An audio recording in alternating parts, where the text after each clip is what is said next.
Pesantren Al-Hikam asuhan Gus Ikdam di Kediri berdiri tenang di tengah hamparan sawah dan pepohonan rindang.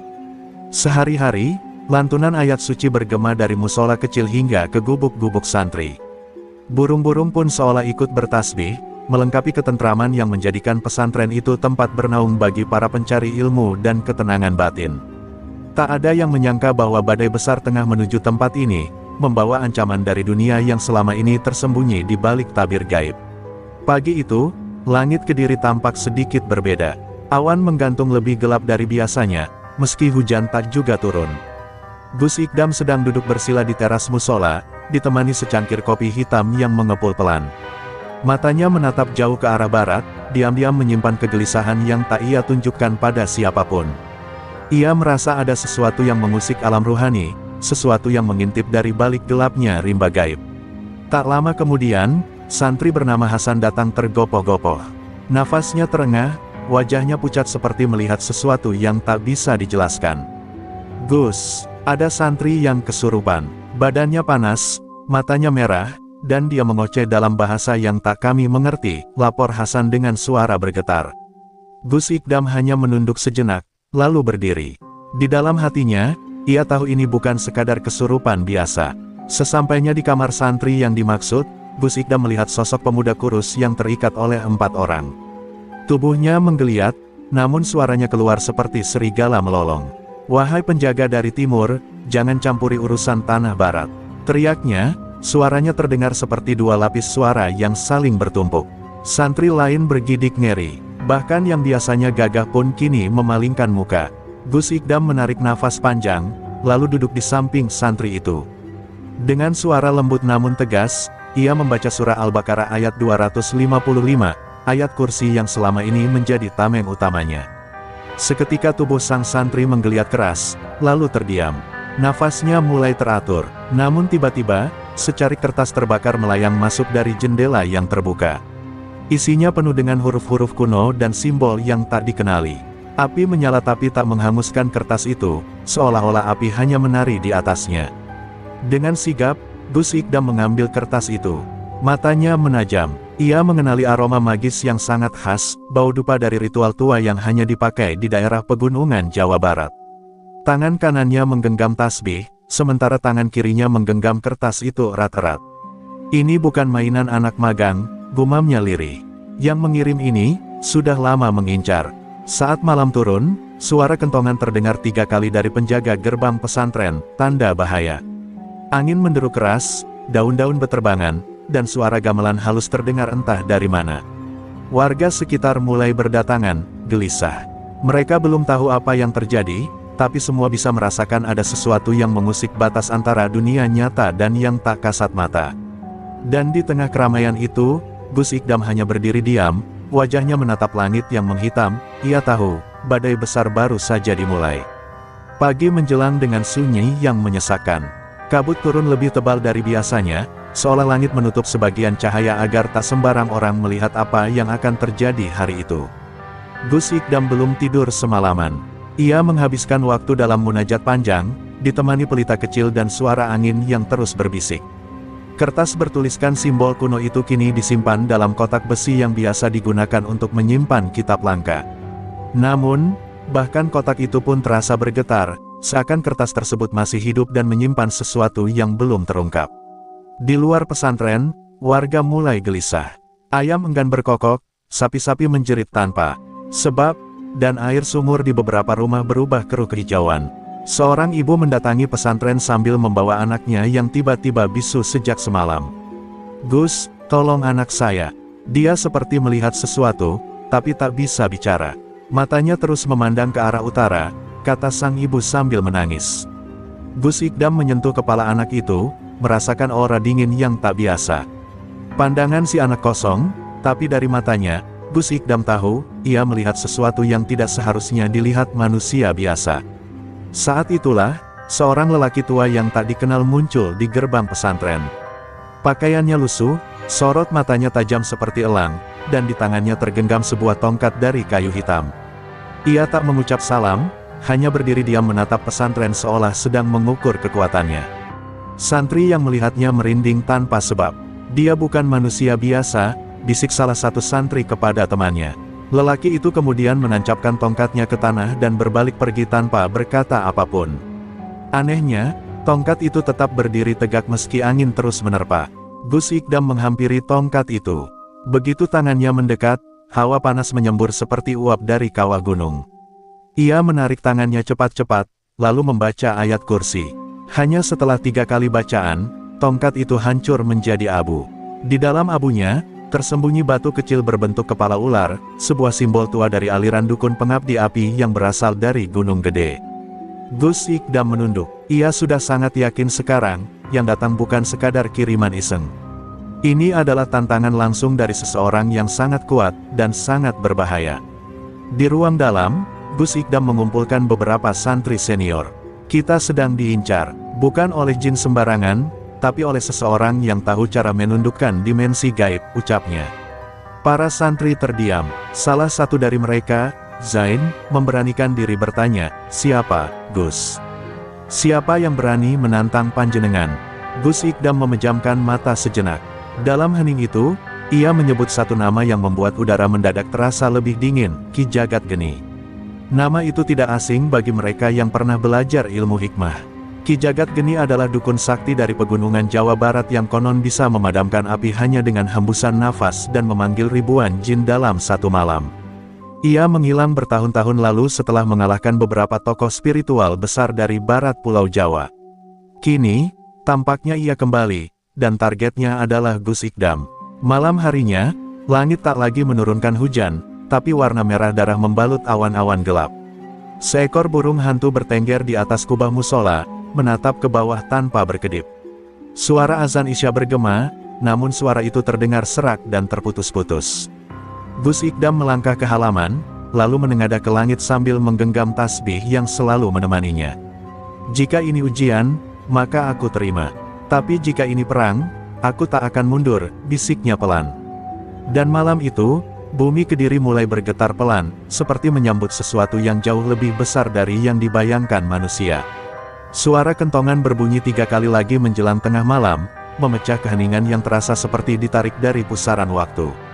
Beberapa santri berkumpul di serambi musola, wajah mereka pucat, tangan menggenggam tasbih seolah itu satu-satunya jangkar yang menahan mereka dari terhanyut rasa takut. Gus Ikdam berjalan perlahan melewati mereka, mengenakan sorban putih dan jubah hitam yang berkibar terkena angin malam. Langkahnya mantap, namun dalam batinnya, ia tengah menelusuri jejak nama yang sudah lama terkubur dalam lembar sejarah ilmu hikmah, Ki Jagat Geni. Di ruang zikir utama, Gus Ikdam duduk bersila di atas sajadah tua milik gurunya dulu, Mbah Nawawi. Di hadapannya, asap kemenyan naik melingkar, menyatu dengan bacaan wirid yang mengalir dari lisannya. Ya Latif, Ya Hafiz, Ya Kohar, doa-doa itu menembus lapisan alam, mengetuk gerbang dimensi yang hanya bisa dibuka dengan keikhlasan dan keberanian. Semakin dalam zikir itu, tubuh Gus Ikdam seolah melayang. Dan di sana, dalam hening yang pekat, ia melihat sesuatu. Sebuah bayangan tinggi besar berdiri di tepi jurang, tubuhnya diselimuti jubah merah api, dan matanya berwarna kuning menyala. Sosok itu tersenyum sinis, lalu bersuara tanpa membuka mulut. "Kau anak murid Nawawi, sudah saatnya keturunan hikmah timur dibungkam. Aku, Ki Jagat Geni, telah kembali." Seketika itu, zikir Gus Ikdam terhenti. Nafasnya memburu, keringat dingin membasahi tubuhnya. Ia kembali tersadar di dunia nyata, namun jiwanya masih terguncang. Sosok itu nyata, ia telah melihatnya langsung di alam batin. Dengan tubuh lemas, Gus Ikdam memanggil santri senior dan memerintahkan mereka memperkuat pagar gaib pesantren. Mereka menanam rajah, membaca hizib, dan menjaga setiap sudut dengan zikir keras. Namun Gus Ikdam tahu, ini hanya akan bertahan sementara. Ki Jagat Geni bukan sekadar dukun, dia penguasa energi alam, pengendali hawa, dan pemanggil jin kelas atas. Hanya kekuatan hati dan izin Allah yang mampu menghadapinya. Keesokan harinya, pesantren kembali diguncang. Seorang kiai sepuh dari pesantren tetangga datang terburu-buru, wajahnya tegang. Ia membawa kabar buruk, salah satu pesantren di daerah utara Kediri terbakar hebat tanpa sebab jelas. Api muncul begitu saja dari dalam tanah, dan yang terdengar hanyalah tawa nyaring laki-laki yang tak terlihat wujudnya. "Gus Ikdam, ini bukan hanya tantangan padamu. Ini pernyataan perang bagi para pewaris ilmu langit, ujar sang kiai dengan suara gemetar. Mendengar itu, Gus Ikdam terdiam lama. Di dalam pikirannya, terngiang kembali ajaran gurunya dulu.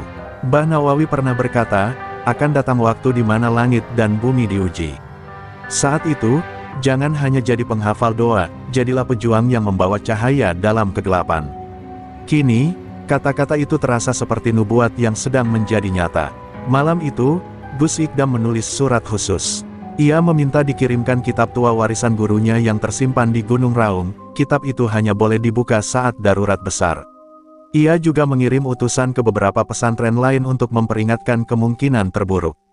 Saat ia menutup surat itu, ia berbisik, perang ini bukan soal siapa yang lebih sakti, tapi siapa yang lebih istiqomah. Dan langit pun bergemuruh, seolah menyetujui tekad yang baru saja diikrarkan seorang penjaga cahaya dari tanah timur. Hari itu, mentari seolah enggan bersinar penuh. Awan menggantung berat, membawa suasana murung yang tak biasa. Di pelataran pesantren Al-Hikam, para santri dan warga berkumpul dengan wajah cemas. Mereka tidak tahu secara pasti apa yang akan terjadi, tapi firasat mereka mengatakan, sesuatu yang besar akan datang. Di tengah kerumunan, Gus Ikdam berdiri tenang dengan tatapan mata yang dalam, seolah membaca tanda-tanda yang tak terlihat oleh mata biasa. Tepat selepas zuhur, angin berhenti berhembus. Udara menjadi hening dan sunyi, seolah seluruh alam sedang menahan nafas. Lalu dari arah barat, kabut tebal mulai merayap pelan ke arah pesantren. Dari dalam kabut itu, muncullah sesosok pria berjubah hitam merah, tinggi besar, dengan sorot mata menyala seperti bara. Ia melangkah pelan, namun setiap pijakannya mengguncang tanah. Di pundaknya tergantung kalung dari taring dan tulang, dan di tangannya menggenggam tongkat dengan kepala ular. Dialah Ki Jagat Geni. Tanpa menyapa, Ki Jagat Geni berdiri di tengah lapangan pesantren dan menancapkan tongkatnya.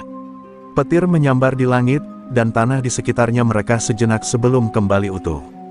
"Wahai pewaris hikmah timur," ucapnya dengan suara berat yang menggema seperti dari dua alam, "aku datang bukan untuk menyebar teror, tapi untuk membuktikan bahwa cahaya kalian hanya kilau sementara. Jika kau memang pewaris sejati, lawan aku di sini, sekarang." Suasana hening. Santri-santri gemetar, beberapa bahkan mulai membaca surat pendek dengan suara bergetar.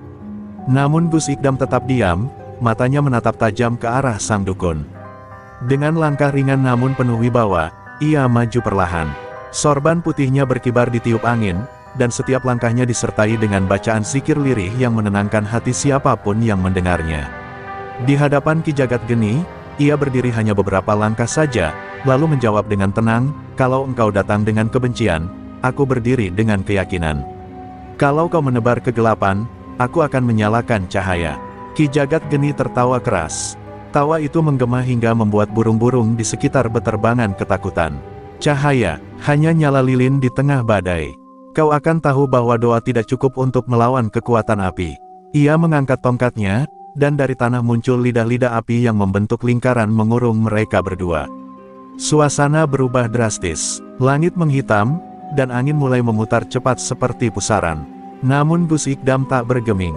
Ia duduk bersila di dalam lingkaran api, memejamkan mata dan mulai membaca ayat kursi, lalu dilanjutkan dengan Asmaul Husna. Semakin lama ia membaca, api yang menyala justru meredup. Wajah Ki Jagat Geni berubah, ia mulai terkejut, karena seharusnya tak ada manusia yang mampu bertahan di dalam lingkaran ritualnya lebih dari 3 menit. Tapi kini, api miliknya merunduk seperti malu pada zikir yang dipanjatkan dari lubuk hati terdalam. Tiba-tiba, dari langit muncul cahaya putih seperti pilar yang turun tepat di atas Gus Ikdam. Cahaya itu menembus awan hitam dan menyebar ke seluruh penjuru lapangan.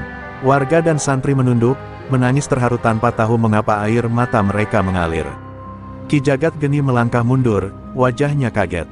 Untuk pertama kalinya dalam puluhan tahun, ia merasa ditundukkan bukan oleh kekuatan, tapi oleh ketulusan yang murni dari seorang manusia. Dan di tengah cahaya itu, suara Gus Ikdam terdengar pelan namun menggetarkan, "Jika kau ingin membuktikan kekuatanmu, jangan ganggu yang lemah. Lawan aku, bukan mereka. Tapi ingat, cahaya bukan sekadar sinar. Ia adalah keyakinan yang tak bisa padam meski malam paling gelap sekalipun." Lalu cahaya itu perlahan meredup, meninggalkan keheningan yang membuat jantung siapapun berdegup lebih kencang. Pertarungan sesungguhnya belum dimulai, tapi semua yang hadir tahu, ini bukan sekadar adu kekuatan, ini adalah pertempuran dua dunia. Langit malam itu seperti pecah menjadi dua. Petir menyambar bertubi-tubi, tak henti sejak Ki Jagat Geni meninggalkan halaman pesantren setelah duel aura yang mengguncang alam.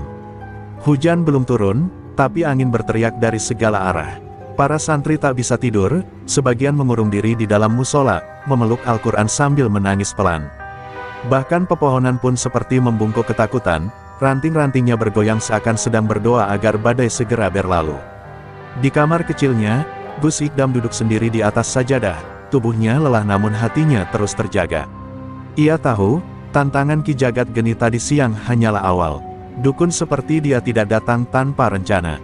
Ini bukan sekadar duel, ini adalah pembukaan gerbang kegelapan, gumamnya.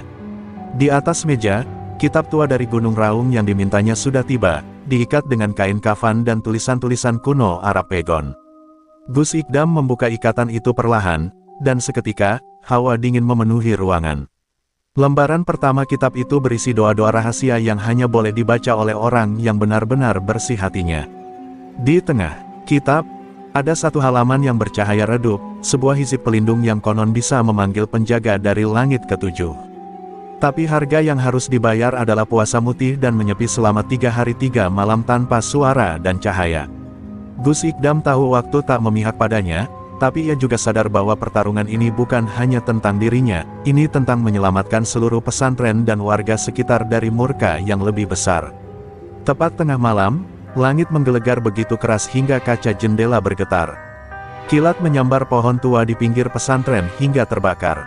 Dari kobaran api itu, muncul bayangan hitam menyerupai manusia bertubuh asap.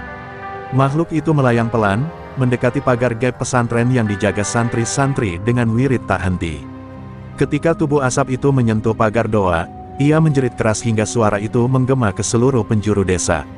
Tapi jeritannya bukan jeritan biasa, itu adalah panggilan, seperti tanda kepada pasukan lain bahwa medan sudah terbuka. Gus Ikdam keluar dari kamarnya, diikuti santri-santri yang tetap berani berdiri di tengah ketakutan. Dengan suara lantang, ia memimpin zikir bersama, membaca hizib Nasor, lalu surat Al-Fil berulang-ulang. Cahaya dari arah langit turun perlahan, membentuk garis samar seperti dinding putih mengelilingi pesantren.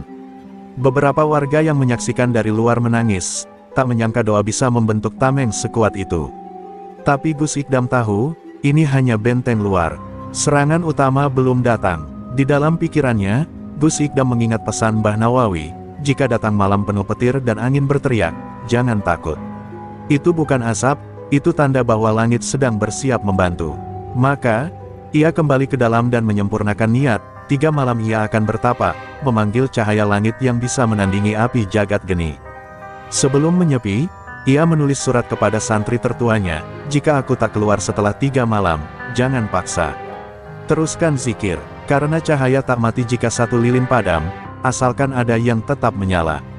Malam itu, suara petir berganti menjadi nyanyian gamelan halus dari arah hutan. Warga yang mendengarnya tahu, malam telah benar-benar berubah. Ini bukan lagi bumi seperti biasanya. Di antara dunia nyata dan gaib, kini terbentang medan perang tak kasat mata. Dan di sanubari semua orang yang menyaksikan malam penuh petir itu, satu hal pasti, perang antara cahaya dan kegelapan baru saja mencapai titik gentingnya. 3 hari telah berlalu sejak Gus Ikdam mengurung diri dalam pertapaan sunyi. Tak ada cahaya, tak ada suara, hanya zikir yang menggetarkan ruang antara dunia manusia dan dimensi gaib. Para santri setia menjaga setiap penjuru pesantren, wajah mereka letih, tapi mata mereka masih menyimpan semangat. Mereka percaya, selama Gus Ikdam masih berjuang, cahaya tak akan padam. Namun di luar pagar pesantren, kekuatan gelap terus bergerak, dan malam keempat menjadi awal dari sesuatu yang jauh lebih mengerikan. Di sebuah hutan tua di perbatasan Kediri dan Garut, Ki Jagat Geni mempersiapkan upacara kuno yang telah lama tak dilakukan manusia, perjanjian darah dengan para jin senior dari klan Hawa Panas. Dikelilingi api unggun dan suara mantra dalam bahasa yang telah punah, ia melukai telapak tangannya, lalu meneteskan darah ke dalam kendi batu. Dengan darahku, kubuka gerbang langit ketujuh, panggil semua kekuatan kegelapan agar tunduk padaku. Jeritnya, langit berubah merah, dan dari tanah, muncul 3 sosok berjubah hitam dengan mata bercahaya hijau. Salah satu sosok itu, Jin Panghulu, bertanya dengan suara bergema, "Apa jaminanmu, manusia tua?" Ki Jagat Geni tak ragu, ia menghunus belatinya dan menusuk dada kirinya sendiri. Darah mengalir deras. "Ambil ragaku, ambil umurku, asal ku berikan kalian cahaya pesantren itu." Para jin tertawa panjang, lalu mengelilinginya. Dalam sekejap, tubuh Ki Jagat Geni menyatu dengan kabut hitam yang melingkar-lingkar seperti ular. Ia tak lagi manusia biasa, ia kini menjadi wadah bagi 3 entitas kuno yang siap menyerang. Sementara itu, di dalam ruang pertapaan, Gus Ikdam masih duduk bersila. Tubuhnya lemah, bibirnya pecah-pecah, namun ruhnya bercahaya kuat. Dalam sunyi itu, ia mendapat penglihatan, pohon beringin besar terbakar, suara anak kecil menangis, dan seekor burung gagak berbicara dalam bahasa Arab. Dia telah bersatu dengan mereka. "Malam ini, perangmu dimulai." Gus Ikdam membuka mata perlahan. Tetesan air mata jatuh. Bukan karena takut, tapi karena ia tahu, ujian ini jauh lebih besar dari yang ia bayangkan. Ketika ia keluar dari ruang pertapaan, seluruh pesantren menyambutnya dengan haru. Namun Gus Ikdam hanya berkata pelan, "Jangan bersuka cita dulu. Malam ini mereka akan datang, bukan hanya jin, tapi kemarahan dunia lama." Para santri menegang. Tanpa banyak bicara, mereka mulai menyiapkan diri, membakar kemenyan, menggantung rajah di setiap pintu, dan memperkuat pagar gaib dengan hizib dari kitab warisan Mbah Nawawi. Para warga pun berdatangan, tidak untuk bersembunyi, tapi untuk berdoa bersama. Saat malam turun, suara gamelan kembali terdengar, kali ini bercampur dengan jeritan aneh dari arah utara. Langit tak lagi hitam, melainkan merah darah, dan petir menyambar dalam pola melingkar. Dari kejauhan, bayangan Ki Jagat Geni melayang menuju pesantren, kini dengan sayap api membentang dan mata menyala seperti bara dalam tungku. Di belakangnya, ratusan makhluk hitam merangkak di udara, membawa kabut dan bau darah. Tapi Gus Ikdam tidak mundur. Ia berdiri di gerbang, membawa tongkat warisan gurunya dan satu kitab kecil yang hanya boleh dibuka ketika langit hendak runtuh. "Wahai makhluk-makhluk bumi dan langit, malam ini adalah malam keputusan," ucap Gus Ikdam dengan suara mantap. Dan seketika itu juga, waktu terasa melambat. Seluruh semesta menahan nafas, menyaksikan 2 kekuatan kuno, cahaya dan kegelapan, yang akan bertabrakan dalam perjanjian yang tak tertulis di atas kertas, tapi tertulis di nasib umat manusia. Langit malam itu bukan lagi sekadar latar. Ia menjadi panggung peperangan antara cahaya dan kegelapan. Di atas langit Kediri, awan bergulung seperti gelombang laut, sesekali terbelah oleh kilat menyilaukan.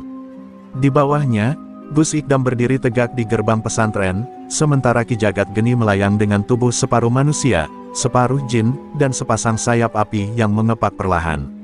Suara-suara aneh terdengar dari segala arah, seperti tangisan, tawa, dan raungan yang berasal dari waktu purba. Tanpa aba-aba, pertarungan pun dimulai. Ki Jagat Geni mengangkat tangannya ke langit, dan dari balik awan turun hujan bara, membakar pepohonan di sekitar pesantren. Namun pagar gaib yang dijaga para santri masih bertahan. Gus Ikdam melafalkan ayat-ayat perlindungan dari kitab Raung, suaranya menggema tak hanya di telinga manusia, tapi hingga ke dimensi makhluk halus. Setiap kali lidah api menyentuh tanah pesantren, ia langsung padam seperti disentuh oleh embun surgawi. Tiba-tiba, makhluk-makhluk hitam yang dibawa oleh Ki Jagat Geni menerobos pagar gaib. Mereka menggeram, merangkak di dinding dan langit-langit, mencoba mencari celah untuk masuk ke ruang utama. Para santri melantunkan hizib Nasor dan hizib Barki keras-keras, suara mereka bergema seperti dentang genta perang. Salah satu makhluk berhasil menyentuh seorang santri, tapi tubuhnya langsung meledak menjadi debu ketika terkena tasbih yang dipegang erat. Ki Jagat Geni tertawa liar. "Kau pikir ayat bisa melindungimu selamanya, Ikdam? Aku sudah menyatu dengan darah dunia ini." Tiba-tiba ia mencabut tongkat apinya dan melemparkan ke arah Gus Ikdam. Tongkat itu berubah menjadi seekor ular api raksasa. Namun Gus Ikdam menutup matanya, dan dari mulutnya keluar satu kalimat pendek, "Kun fayakun." Seketika, dari tanah muncul tembok cahaya putih yang membelah ular api menjadi 2. Dentuman keras terdengar, dan tanah bergetar hebat seolah bumi sendiri ikut dalam perang. Sementara itu, langit di atas pesantren mulai retak. Ya, bukan sekadar awan yang pecah, tapi lapisan antara alam manusia dan alam gaib terbuka. Dari sana, turun cahaya berlapis emas, dan sosok berjubah putih muncul, bayangan Mbah Nawawi. Ia tak bicara, hanya meletakkan tangannya di bahu Gus Ikdam, dan kekuatan ruhiyah itu langsung mengalir deras ke tubuh cucunya. Mata Gus Ikdam kini memancarkan cahaya biru terang. Ia mengangkat tangannya ke langit, dan sebuah lingkaran cahaya raksasa terbentuk di atas Kediri. Lingkaran itu memancarkan suara zikir berjuta kali lipat dari suara manusia biasa. Semua makhluk kegelapan menjerit, termasuk Ki Jagat Geni yang mulai mundur. Tidak, ini mustahil. Aku telah mengikat perjanjian darah. Namun perjanjian dunia tidak bisa melawan kehendak langit. Lingkaran cahaya itu berputar semakin cepat, menciptakan pusaran yang menyedot seluruh makhluk gaib ke dalamnya. Satu persatu mereka hilang, terhapus dari bumi, ditarik kembali ke dalam dimensi gelap yang telah dikunci selama ratusan tahun. Ki Jagat Geni mencoba melarikan diri, namun Gus Ikdam membacakan satu doa terakhir, doa yang tak pernah ia ucapkan sebelumnya, karena itu adalah doa pemutus garis kekuatan. Dengan lirih, ia berkata, Bismillahirrahmanirrahim, dan cahaya dari langit menghantam tubuh Ki Jagat Geni dengan kekuatan yang tak tertahankan. Suara jeritannya menggema hingga pelosok desa, lalu, hening. Langit kembali gelap, angin berhenti, dan dunia kembali sunyi, seolah baru saja menyaksikan sesuatu yang tak boleh diceritakan sembarangan.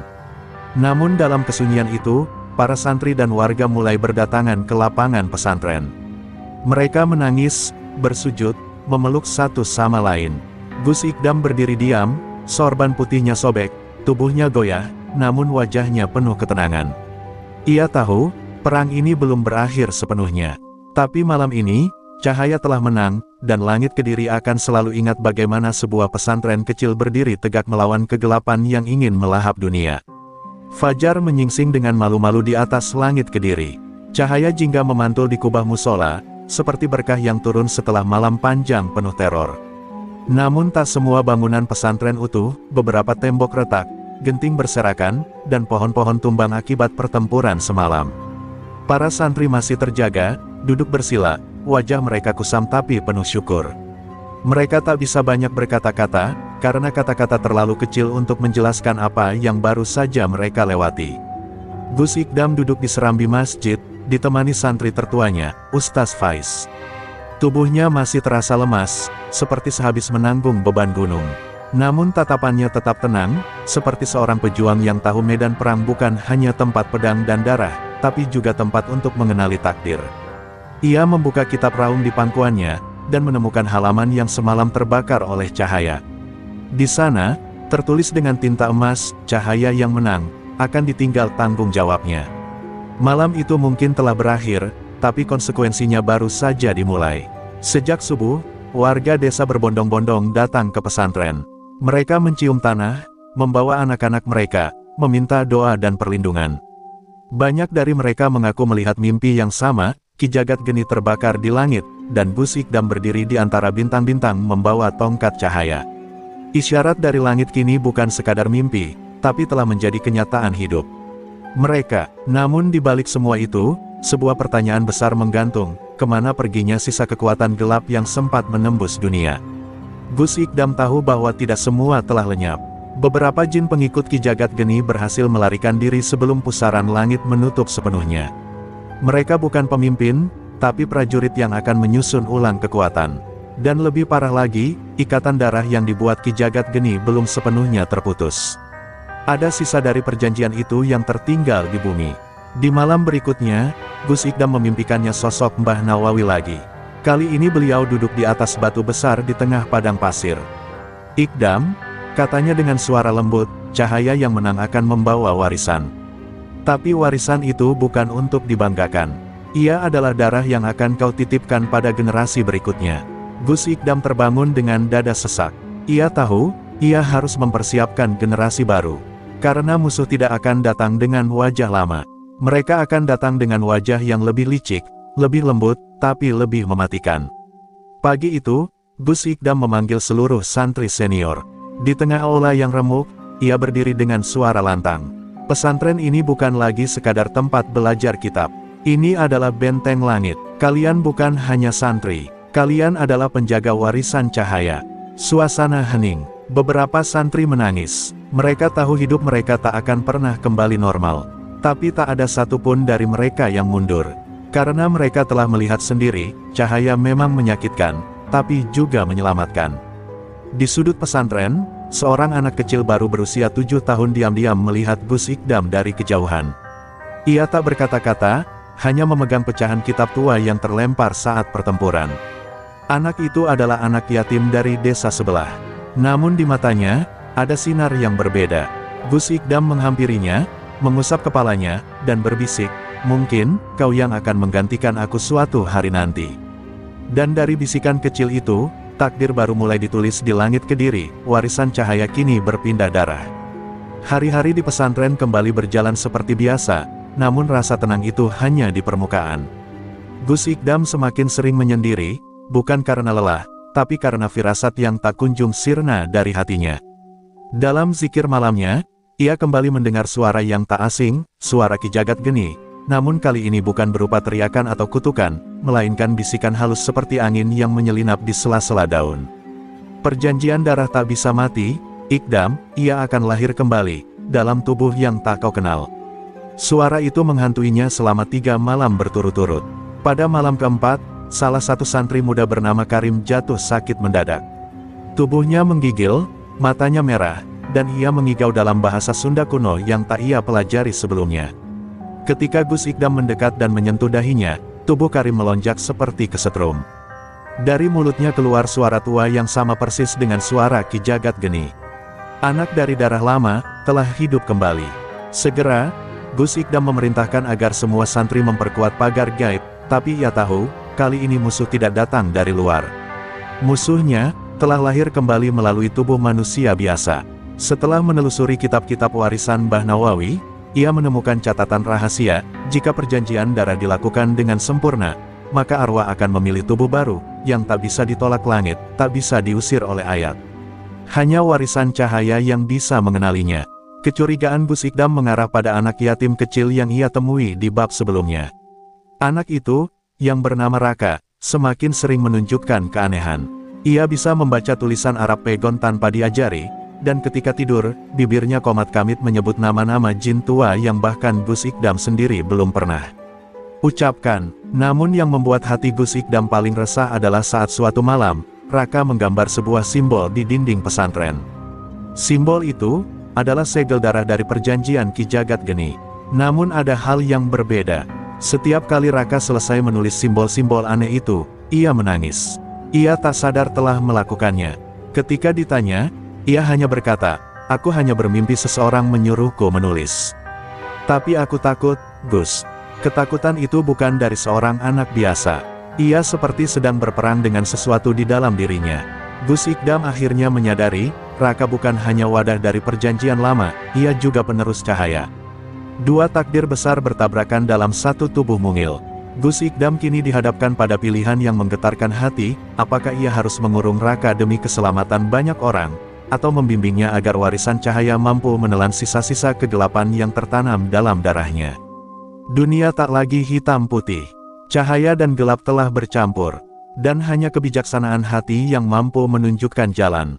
Maka, dengan doa yang panjang dan air mata, Gus Ikdam memutuskan, ia akan mengangkat Raka sebagai murid khusus, bukan untuk dibebaskan, tapi untuk diuji. Pesantren pun diam-diam mempersiapkan tempat khusus di dalam tanah, ruang ilmu, ruang ujian, ruang benteng terakhir. Di sanalah Gus Ikdam akan mengajarkan kepada Raka semua yang ia tahu, bukan hanya tentang ayat dan hizib, tapi tentang bagaimana mengenali kegelapan dalam diri sendiri. Karena kadang, musuh terbesar bukan yang datang dari luar, tapi yang tumbuh dalam darah sendiri. Malam terakhir di bulan Sya'ban datang dengan sunyi yang aneh. Langit Kediri seperti menahan nafas, tak ada angin, tak ada suara jangkrik, dan udara terasa berat. Di ruang bawah tanah pesantren, Gus Ikdam duduk berhadapan dengan Raka yang kini mulai tumbuh menjadi remaja belia. Wajahnya tenang, namun matanya menyimpan dua dunia. Di satu sisi cahaya zikir yang terpancar dari hatinya, di sisi lain bayangan kelam yang masih berusaha bertahan dalam darahnya. Malam itu, Gus Ikdam tahu, pertarungan terakhir akan terjadi, bukan di langit, bukan di bumi, tapi di dalam jiwa seorang anak kecil. Gus Ikdam mengikat serban putihnya, kemudian memberikan tongkat kayu tua warisan Mbah Nawawi pada Raka. Jika malam ini kau memilih cahaya, maka seluruh warisan ini menjadi milikmu. Tapi jika kau kalah, kau akan menjadi raja kegelapan yang tak bisa dikalahkan." Raka menggenggam tongkat itu dengan gemetar, dan tubuhnya tiba-tiba tersentak. Cahaya dan bayangan saling menelan di tubuhnya. Matanya memutih, dan ia mulai berbicara dalam dua suara sekaligus, satu suara seperti anak-anak, satu lagi berat dan mengerikan, "Akulah warisan dua dunia. Akulah yang ditunggu kegelapan, dan dipilih oleh cahaya." Tiba-tiba tubuh Raka melayang ke tengah ruangan. Simbol-simbol darah muncul di sekeliling lantai, membentuk segel kuno Ki Jagat Geni. Tapi dari langit-langit, muncul sinar biru kemasan, membentuk lafaz Allah yang berputar. Di titik itulah terjadi ledakan energi gaib, semua kitab terbang terbuka, dan ruang bawah tanah terasa seperti berputar antara dunia nyata dan dimensi ruhani. Gus Ikdam tak bisa lagi mendekat. Hanya Raka, hanya dia yang bisa memilih. Di dalam jiwanya sendiri, Raka berjalan dalam gelap. Ia melihat Ki Jagat Geni duduk di singgasana api, merentangkan tangan, menawarkan kekuatan tanpa batas. "Kau tak akan ditolak dunia. Jadilah penguasa." Tapi dari sisi lain, muncul cahaya lembut, dan suara Mbah Nawawi memanggil, "Nak, kekuatan sejati bukanlah menaklukkan dunia, tapi menaklukkan dirimu sendiri." Raka menangis. Ia melihat kedua jalan itu. Dan akhirnya, ia bersujud. Dari mulutnya keluar satu kalimat yang membelah kegelapan, "Hasbiyallah, la ilaha illallah." Ledakan cahaya menggemparkan Kediri. Semua santri terbangun. Langit kembali dipenuhi lafaz yang menyala seperti bintang. Dari bawah tanah, keluar sinar putih membumbung tinggi ke langit, menghapus seluruh simbol darah yang pernah tertinggal. Tubuh Raka jatuh lemas, tapi wajahnya bersinar. Di dadanya, muncul bekas lafaz kecil, tanda bahwa cahaya kini telah tinggal di dalamnya. Ki Jagat Geni, lenyap untuk selamanya. Tak ada lagi jejak, tak ada lagi suara. Perjanjian darah telah diputuskan oleh kehendak seorang anak yang memilih Allah di atas segalanya. Gus Ikdam menggendong Raka ke atas. Seluruh warga telah berkumpul, menangis haru. Mereka melihat bukan hanya akhir dari teror lama, tapi lahirnya penjaga baru. Sejak malam itu, Raka menjadi murid utama, pewaris ilmu dan ruh Gus Ikdam. Ia tumbuh dalam zikir, dalam hikmah, dan dalam kesederhanaan. Tapi semua tahu, jika suatu hari dunia kembali diguncang, cahaya itu telah punya tempat tinggal, bukan lagi di langit, tapi dalam hati manusia. Gus Ikdam berdiri di menara pesantren, menatap langit. Tugas kita bukan menaklukkan kegelapan, tapi menjadi pelita bagi yang terjebak di dalamnya. Dan dengan senyum kecil, ia menutup kitab raung untuk terakhir kalinya. Dunia boleh berubah, musuh boleh berganti wajah, tapi cahaya yang sejati akan selalu tahu jalannya pulang. Tahun-tahun berlalu, namun malam ketika Raka memilih cahaya tetap menjadi cerita yang diwariskan dari lidah ke lidah. Pesantren Nurul Iman kini bukan hanya tempat belajar, tapi juga ziarah para penuntut hikmah dari seluruh penjuru Nusantara. Di gerbangnya tertulis kalimat sederhana, "Tempat cahaya pernah bertarung." Dan di dalamnya, Raka, yang kini dikenal sebagai Gus Raka, mengisi majelis dengan ketenangan yang luar biasa. Tapi tak ada yang tahu, bahwa dalam zikir malamnya, ia masih sering bermimpi, mimpi tentang Ki Jagat Geni yang menatapnya dari balik waktu. Gus Ikdam sendiri telah menepi dari keramaian. Ia lebih banyak menghabiskan waktu di pondok kecil di balik bukit pesantren. Tubuhnya melemah, tapi sorot matanya tak pernah pudar. Ia tahu tugasnya belum selesai. Dunia mungkin tenang sekarang, tapi pusaran gaib tak pernah benar-benar padam. Kadang ia mendengar angin malam berbisik nama-nama lama, nama-nama yang dahulu pernah ditundukkan. Ia hanya tersenyum dan berkata pelan, "Kau boleh kembali, tapi kami takkan pernah berhenti menjaga." Suatu malam, saat langit gerimis dan udara lembab menusuk tulang, seorang pemuda datang ke pesantren. Ia tak membawa tas, tak banyak bicara, hanya menunjukkan secarik kain dengan simbol darah yang samar. Para santri gemetar. Gus Raka memandangnya lama, dan berkata, "Kau bukan musuh. Kau adalah sisa." Pemuda itu menangis, mengakui bahwa ia keturunan dari salah satu pengikut Ki Jagat Geni yang kabur puluhan tahun lalu. Tapi ia tak ingin menjadi bayang-bayang kegelapan. Ia datang untuk belajar, dan berubah. Kisah ini pun menyebar. Banyak yang dulunya takut pada pesantren, kini datang membawa bekas-bekas gelap dalam hidup mereka. Mereka tak lagi ditolak, karena Gus Ikdam pernah berkata, cahaya sejati bukan yang mengusir gelap, tapi yang sanggup merangkulnya dan menjadikannya bersujud. Maka lahirlah generasi baru, mereka yang dulunya anak-anak malam, kini menjadi penjaga fajar. Santri-santri tak lagi hanya hafal kitab, mereka juga ditempa dalam ilmu hati, dalam siaga batin, karena mereka tahu musuh yang nyata bukan selalu terlihat. Satu malam, Raka duduk di makam Mbah Nawawi, berdoa dengan air mata. Ia berkata pelan, "Mbah, jika kelak aku lengah, semoga yang datang setelahku lebih kuat." Di langit, seberkas bintang jatuh. Seakan semesta mendengar janjinya. Di kejauhan, suara kentongan bertalu pelan, pertanda waktu tahajud telah tiba. Raka bangkit, membersihkan wajahnya, dan kembali ke pesantren. Karena dalam sunyi, seperti itulah, cahaya paling tulus bekerja. Dan Gus Ikdam, di suatu pagi yang dingin, ia tak bangun dari sajadahnya. Wajahnya tersenyum, tangannya menggenggam tasbih. Santri yang menemukannya menangis, namun tidak histeris. Karena mereka tahu, sang penjaga cahaya, telah pulang ke sumber cahayanya. Tangis berganti solawat, dan dunia menangisi kepergian seorang guru yang tak hanya mengajarkan ilmu, tapi mengajarkan cara hidup dalam badai. Kini, setiap malam 17 Ramadan, pesantren Nurul Iman memadamkan semua lampu. Santri duduk dalam gelap, hanya cahaya lilin di depan mereka. Gus Raka memimpin zikir, dan semua mengenang malam di mana dunia hampir dilahap kegelapan. Di bawah bintang-bintang, mereka berseru dalam hati, cahaya ini tak akan padam. Tidak selama kami masih menjaga. 10 tahun telah berlalu sejak wafatnya Gus Ikdam. Namun namanya tetap hidup, tidak hanya di pesantren Nurul Iman, tapi di hati mereka yang pernah disentuh cahaya ilmunya. Gus Raka kini menjadi pengasuh utama, lebih bijak dan teduh. Namun ketenangan itu tidak berlangsung selamanya. Suatu malam, seorang santri tua yang telah lama hilang datang kembali. Namanya Zulfikar, dulu santri cerdas, tapi keras kepala, yang pernah diusir karena menyimpan kitab-kitab terlarang dari masa penjajahan spiritual Ki Jagat Geni.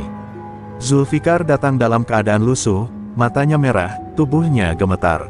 Ia tidak bicara banyak, hanya menyerahkan sebuah kotak kayu tua yang dibungkus kain kafan kusam. "Ini, bukan milikku," katanya lirih. "Tapi aku telah membukanya, dan aku melihat apa yang seharusnya tak dilihat manusia."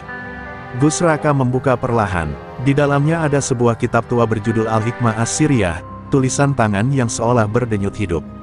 Di balik sampulnya, tertera kaligrafi kecil, warisan yang bahkan Mbah Nawawi sembunyikan dari cahaya.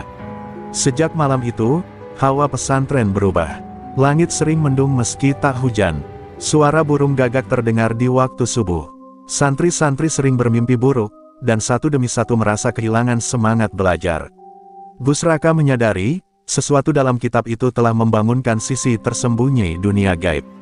Ia pun mendalami isinya, namun semakin dibaca, hatinya justru semakin gelisah. Kitab itu tidak hanya berisi ilmu, tetapi juga pengakuan bahwa sebelum menjadi ulama besar, Mbah Nawawi pernah tergoda kekuasaan batin dari dimensi yang tidak dikenali langit maupun bumi. Di satu halaman tersembunyi, ada catatan tangan Mbah Nawawi, "Aku telah mengurung mereka dalam 7 lapis rahasia. Jika warisanku terbuka, maka penjaga berikutnya harus memilih, menutupnya kembali, atau menanggung akibatnya." Gus Raka terdiam lama. Ia sadar, ini bukan sekadar ujian spiritual, ini adalah panggilan takdir untuk membuka sisi terdalam dari sejarah pesantren. Tapi siapa yang cukup kuat menanggungnya? Sementara itu, para santri mulai merasakan keanehan. Seorang santri muda bernama Yusuf tiba-tiba bisa berbicara bahasa Arab klasik yang belum pernah ia pelajari. Ia juga kerap menggambar peta bintang yang tak dikenal di langit Indonesia. Gus Raka memerhatikannya dengan cemas. Ia tahu, Yusuf telah menjadi perantara dari sesuatu. Dan firasatnya benar, suatu malam Yusuf bangkit dari tidur, matanya kosong, dan dengan suara berat berbisik, lapisan pertama telah retak. Mereka mencium darah warisan lama. Dalam keheningan malam itu, Gus Raka duduk di mihrab, memeluk kitab yang sudah ia bungkus kembali. Ia menangis, bukan karena takut, tapi karena menyadari bahwa perjuangan Gus Ikdam belum berakhir. Bahkan setelah wafatnya, dunia gaib belum selesai menggugat. Pesantren bukan lagi benteng terakhir. Ia harus menjadi pemurni warisan. Ya Allah, jika ini jalanku, maka jadikan aku tiang, walau harus terbakar agar yang lain tetap berdiri. Dan begitulah. Malam kembali menebal, angin menggoyang genting pesantren, membawa kabar bahwa kisah baru telah dimulai. Kisah tentang warisan yang bahkan Cahaya pernah mencoba melupakan. Tapi kini, ia telah terbangun, dan menunggu siapa yang cukup berani untuk menutupnya kembali, atau menanggung kutukannya. Langit malam seperti ditelan kabut. Awan hitam menggantung berat di atas pesantren Nurul Iman, dan suara burung hantu terdengar tanpa henti. Di dalam ruang perpustakaan lama yang terkunci selama puluhan tahun, Busraka membuka satu persatu laci rahasia peninggalan Mbah Nawawi. Ia menemukan gulungan kain usang yang memuat peta, bukan peta dunia, melainkan peta lapisan-lapisan gaib yang tersembunyi di antara ruang dan waktu. Di tengah peta itu, ada simbol 7 cincin bertumpuk, dengan nama-nama asing yang tak pernah diajarkan dalam kitab manapun. Raka membaca dengan suara gemetar, Es-Safa, An-Nakid, As-Salam. Ketika ia selesai membaca nama ketiga, jendela perpustakaan mendadak terbuka lebar, disusul angin keras yang menerbangkan kitab-kitab tua. Lampu gantung berayun liar, dan dari bayangan rak buku, muncul sosok gelap tinggi besar, matanya menyala merah darah. Sosok itu tidak menyerang, hanya berdiri sambil memandangi Raka. Suaranya seperti gesekan logam dan angin, "Kau telah membuka pintu pertama. Jangan lanjut, atau kau akan menggantikan penjaga sebelumnya." Tapi Gus Raka tahu, ini bukan ancaman. Ini pilihan, dan sebagai pewaris Gus Ikdam, ia memilih untuk maju. Dalam seminggu berikutnya, mimpi-mimpi Raka menjadi petunjuk. Ia melihat tangga panjang menuju lembah yang tak berujung, dengan gerbang-gerbang yang dijaga makhluk tak bernama. Ia tahu, itu adalah lambang dari 7 lapisan rahasia yang ditulis oleh Mbah Nawawi. Lapisan pertama adalah Es-Safa, dimensi tempat semua niat manusia dipantulkan sebelum diterima langit. Disitulah ia harus masuk terlebih dahulu. Tapi bagaimana caranya? Ia hanya punya peta, dan seorang anak yang bisa melihat bintang yang tak dikenal, Yusuf. Raka memanggil Yusuf di malam Jumat, membawa 1 kendi air doa dan sehelai rambut dari tasbih Gus Ikdam. Bersama itu, mereka duduk dalam zikir di atas peta lapisan gaib. Setelah zikir ke-99, bumi bergetar ringan. Lantai pesantren membentuk pusaran halus, dan dari bawahnya muncul kabut keperakan. Yusuf menutup matanya, dan dari mulutnya keluar kata asing, "Istah bi isni Rabika." Tiba-tiba mereka berdua diserap ke dalam cahaya putih. Dunia seperti meluruh, dan saat mereka membuka mata, mereka telah berada di lapisan pertama. Lapisan itu bukan seperti dunia biasa. Ia tak punya langit, tak punya tanah. Hanya ruang putih tak berujung dengan gema niat manusia berdengung pelan. Mereka bisa mendengar jutaan doa, rintihan, dan janji, sebagian indah, sebagian penuh tipu daya. Di tengahnya, berdiri sebuah cermin besar, memantulkan niat terdalam dari siapapun yang mendekat. Yusuf maju pertama kali, dan terlihatlah bayangannya, seorang anak yang rindu pada ayah yang tak pernah dikenalnya. Gus Raka pun maju, dan ia melihat dirinya sendiri, berdiri di bawah bayangan Gus Ikdam, terus-menerus merasa tak pantas. Cermin itu bergetar, dan tiba-tiba mengeluarkan suara, untuk melanjutkan ke lapisan berikutnya. Kau harus meninggalkan rasa takutmu, dan menerima bahwa warisan bukan beban, tapi jembatan. Dengan tenang, Raka bersujud. Ia menangis dalam diam. Aku bukan Gus Ikdam, tapi aku adalah muridnya, dan akan terus menjadi penjaga ilmunya. Cahaya dari cermin meledak, dan dalam sekejap, mereka terlempar kembali ke pesantren, lelah, tapi membawa 1 kunci, nama untuk membuka lapisan kedua. Kini mereka tahu, untuk menyegel kembali warisan gelap, mereka harus melewati 6 lapisan lainnya. Masing-masing menguji sisi terdalam hati manusia. Dan di kejauhan, dalam bayangan malam, sesosok makhluk bersayap hitam tertawa kecil. Ia tahu, pintu sudah terbuka, dan dunia manusia tak akan pernah sama lagi. Setelah melewati lapisan pertama, Gus Raka dan Yusuf mulai merasakan perubahan dalam batin mereka. Malam-malam menjadi lebih sunyi, seolah waktu sendiri menahan napas menanti keputusan mereka. Tapi kedamaian itu semu, karena di balik langit Nurul Iman, awan tak kasat mata mulai menggulung, membawa aroma ilusi dan pengkhianatan. Dalam zikir malam berikutnya, peta gaib yang mereka miliki tiba-tiba menyala pada lingkaran kedua, An-Nakid. Raka tahu, perjalanan berikutnya tidak hanya akan menguji niat, tapi kebenaran yang selama ini mereka yakini. Ritual dimulai di malam Kamis Legi, saat bulan mati menggantung muram di atas pesantren. Yusuf kembali menjadi perantara. Ia duduk dalam lingkaran ayat-ayat yang ditulis dari tinta zafaran, sementara Gus Raka membaca doa yang diwariskan Gus Ikdam dari ilmu manzilah. Perlahan-lahan, hawa di ruang zikir berubah menjadi berat, seperti kabut yang tak terlihat menekan dada mereka. Tiba-tiba, Yusuf menggigil dan berteriak, "Dia datang! Si penjaga dusta yang menyamar sebagai kebenaran." Mereka tersedot kembali ke dalam dimensi lain, sebuah ruang yang menyerupai perpustakaan megah. Tapi tak ada buku di sana yang benar-benar bisa dibaca. Setiap lembar yang disentuh berubah-ubah isinya. Di tengah ruangan, berdiri sosok berkepala tiga, masing-masing wajahnya meniru tokoh-tokoh alim yang sangat dikenal, satu mirip Mbah Nawawi, satu seperti Gus Ikdam, dan satu seperti Gus Raka sendiri. Sosok itu berkata dengan suara bergema, "Selamat datang di An-Nakid, tempat segala kebenaran diuji dengan kebohongan yang paling meyakinkan." Gus Raka maju, menatap sosok itu tanpa gentar. Tapi tiba-tiba, wajahnya sendiri, versi palsu, berbicara, "Engkau bukan penerus sejati. Engkau hanya bayang-bayang dari orang besar. Tak ada yang akan percaya padamu jika kebenaran ini terbongkar." Suara itu menyayat hati Raka. Ia melihat sekeliling, semua kitab di ruangan mulai menampilkan potongan hidupnya, keraguannya, kesalahannya, dan saat-saat ia nyaris menyerah. Tapi Yusuf berdiri di belakangnya, menggenggam tangan Raka dan berbisik, "Kebenaran bukan tentang sempurna, tapi tentang keberanian untuk tetap berdiri dalam badai." Sosok tiga wajah itu mengaum dan berubah menjadi api hitam yang menyelimuti ruangan. Tapi sebelum semuanya terbakar, Raka melempar segenggam tanah dari makam Gus Ikdam yang ia bawa dalam kantong kecil. Api itu langsung padam, dan perpustakaan perlahan menghilang, digantikan dengan ruang putih. Di tengah ruangan itu kini hanya ada satu lemari kecil berisi kitab emas dengan nama An-Nakid, Mukjizat yang disalahgunakan. Raka menyentuhnya, dan seberkas cahaya keluar dari kitab lalu masuk ke dalam dada Yusuf. Mereka berdua kembali ke dunia nyata dalam keadaan terjatuh di mihrab. Tapi kini Yusuf membawa penglihatan baru, ia bisa melihat kebohongan yang tersembunyi dalam kata-kata, bahkan dari orang yang berniat baik sekalipun.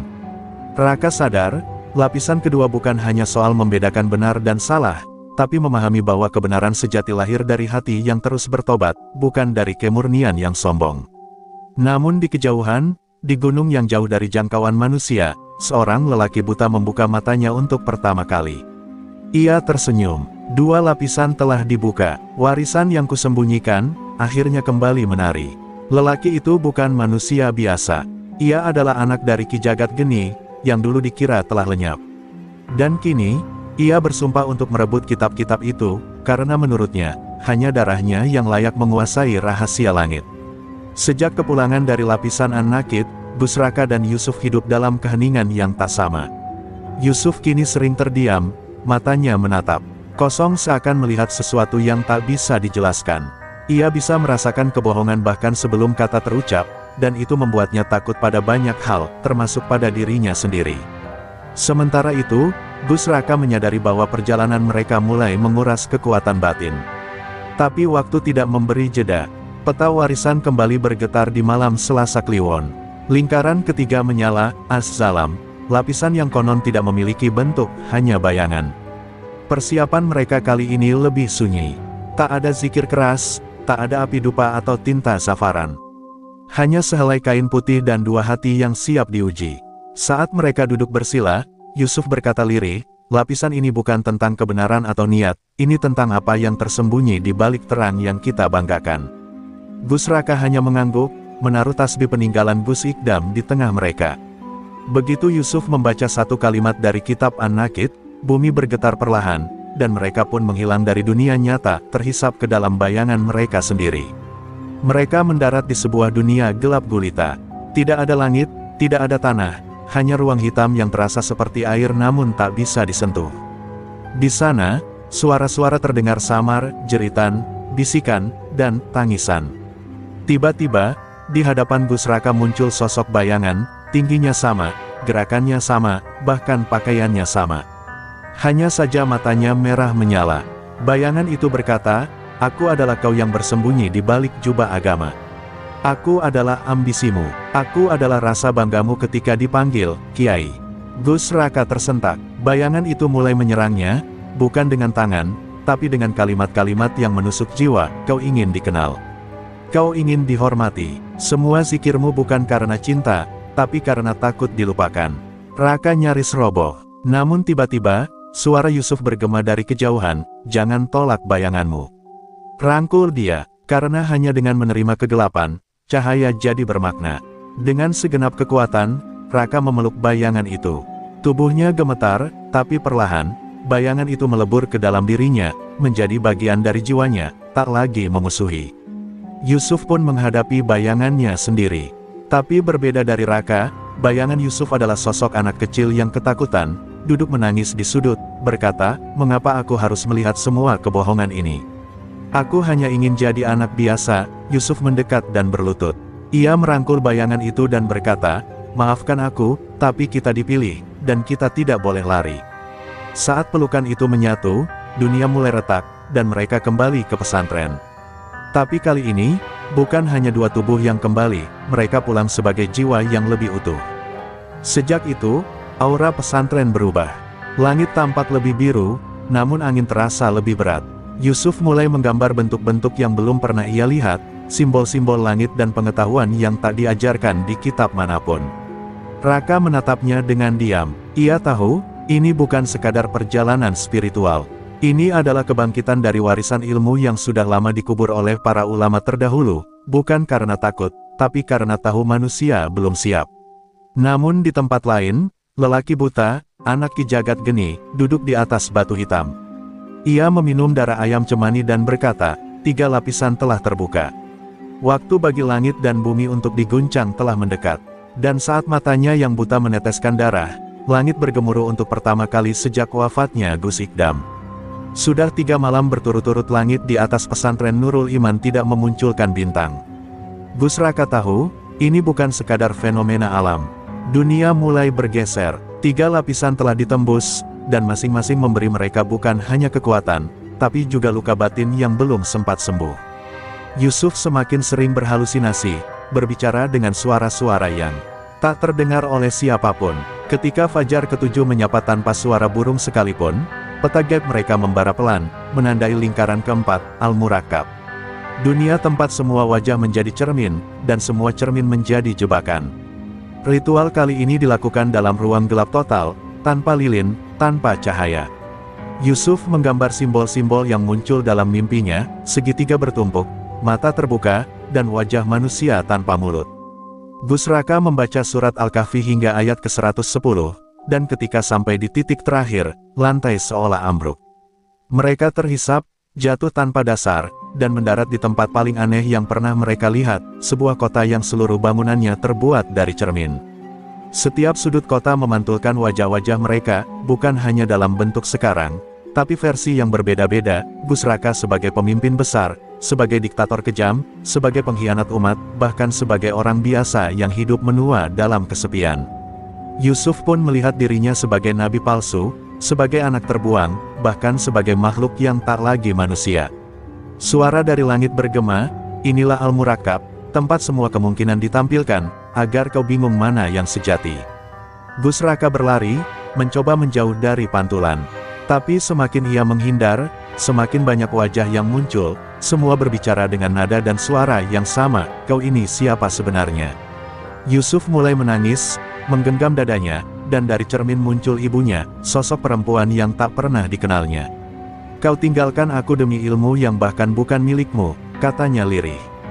Hati Yusuf hancur, ia merintih, aku tak tahu wajahku yang asli. Namun dalam kekacauan itu, Gus Raka memutuskan satu hal. Ia duduk di tengah jalan, menutup matanya, dan berzikir dalam hati. Ya Rab, jika wajah ini palsu, maka tunjukkan yang sejati. Jika hidup ini hanya cermin, maka pecahkan semua kecuali yang datang darimu. Cahaya kecil muncul dari tasbihnya, dan satu persatu cermin di kota itu retak. Yusuf terjatuh ke tanah, dan suara ibunya hilang bersama bayangan lainnya. Dari langit yang gelap, cahaya jatuh seperti hujan. Satu cermin tersisa, tak retak, tak berubah.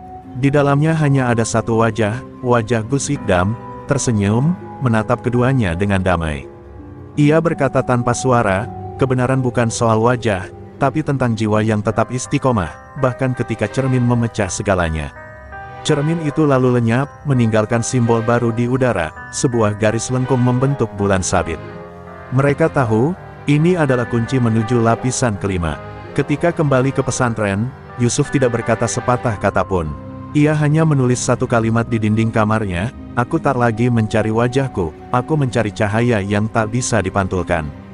Gus Raka menyadari satu hal, mereka tidak hanya melawan kekuatan luar, tapi juga ilusi dalam diri yang jauh lebih licik dan mematikan. Dan di tempat lain, lelaki buta kini dikelilingi oleh 3 makhluk berwajah mirip Yusuf, namun matanya hitam kelam. Ia tertawa, "Biarlah mereka membuka semuanya, karena kunci terakhir ada padaku." Hari ke-14 sejak lapisan pertama dibuka, dan pesantren Nurul Iman makin sunyi, seakan waktu sendiri enggan bergerak. Gus Raka merasakan kekuatan aneh yang membelit hari-hari mereka, detik terasa lebih panjang, azan datang terlambat, dan bayangan matahari tampak membeku di tanah. Yusuf, yang semakin sering melamun dalam diam, berkata lirih, "Kita sudah masuk ke wilayah kelima, bahkan tanpa memanggilnya." Dan benar saja, malam itu, peta gaib terbakar perlahan dari dalam, dan lingkaran kelima menyala merah tua, Al-Hazm, tempat waktu bukan lagi jalan, tapi penjara. Mereka memasuki lapisan itu tanpa ritual, karena kali ini tidak dibutuhkan pintu. Saat Yusuf menatap arloji tua milik Gus Ikdam, detik jam itu berhenti, dan dalam sekejap, keduanya tak lagi di dunia nyata. Mereka kini berdiri di sebuah lembah luas yang seluruhnya diselimuti es transparan. Di tengah lembah, ada ribuan sosok manusia membeku dalam berbagai posisi, ada yang sedang sujud, ada yang tertawa, ada yang menangis, dan ada yang memegang kitab suci, semua berhenti dalam waktu yang tak bergerak. Yusuf berjalan mendekati salah satu sosok dan tercengang. "Ini, wajahku," bisiknya. Tapi sosok itu lebih tua, dengan luka di wajahnya, memegang kepala Gus Raka yang terkapar bersimbah darah. "Ini masa depan," gumam Yusuf ngeri. Tiba-tiba terdengar suara berat menggema dari langit, "Selamat datang di Al-Hazm, tempat semua waktu bertemu. Apakah kau siap melihat akibat dari pilihanmu hari ini?"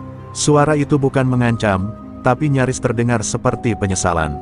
Gus Raka maju, menatap satu sosok lain yang ternyata dirinya sendiri. Namun tampak muda, bersinar, dikelilingi orang banyak, tapi wajahnya kosong, tanpa senyum, tanpa jiwa. "Kau memilih dakwah, tapi kehilangan arah."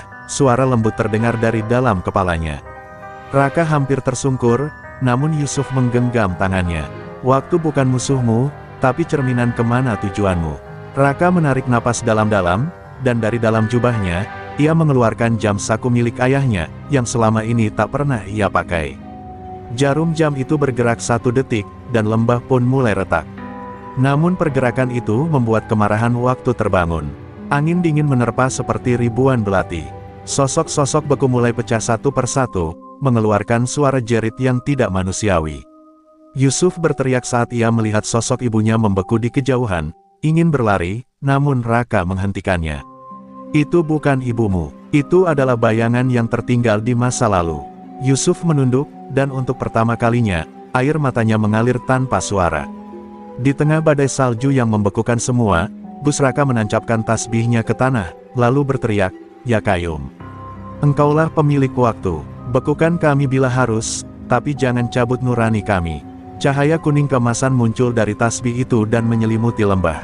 Satu persatu sosok beku lenyap, bukan pecah, tapi larut menjadi cahaya. Dan dari tengah es, muncul sebuah jam pasir raksasa yang kini memutar ke arah sebaliknya. Mereka telah membalik waktu, dan memenangkan lapisan kelima. Saat mereka kembali ke dunia nyata, waktu di pesantren seakan melonjak. Azan subuh berkumandang lebih nyaring, dan para santri mengaku mengalami mimpi yang sama, sebuah lembah es dan 2 cahaya yang menyelamatkan mereka. Yusuf duduk diam, kini menggenggam jam saku milik Gus Raka, dan berbisik, "Tinggal 2 lagi, tapi kenapa dadaku terasa lebih sesak dari sebelumnya?" Di balik gunung Galunggung, lelaki buta mulai berjalan tanpa tongkat, kini diikuti 7 burung gagak yang masing-masing membawa simbol kuno. Ia tersenyum lebar, waktu sudah tak bisa menyembunyikan mereka. Tapi mereka belum tahu, bahwa lapisan ke-6 bukan tentang mereka, tapi tentang aku.